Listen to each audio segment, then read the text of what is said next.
Hello and welcome to today's Tech Tip.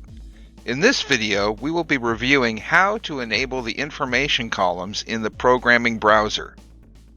Now, when you first install Checkmate, there are only a few columns showing in the programming browser, as you can see here.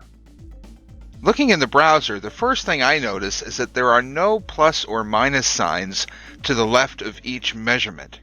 We need to turn those on by moving our mouse cursor to the top title area of the browser, right mouse click, and select Show Tolerances. There!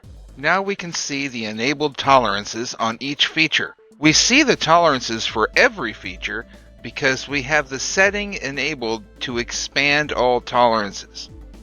Just for fun, let's uncheck that setting and see what happens. All of the features have been collapsed, and if we want to just expand one particular feature, I can just go click on the plus sign to the left of that measurement. Let's go turn the Expand Tolerances setting back on. Next, you can see that I have the Probe Accessibility column turned on. There are other columns that we can turn on also.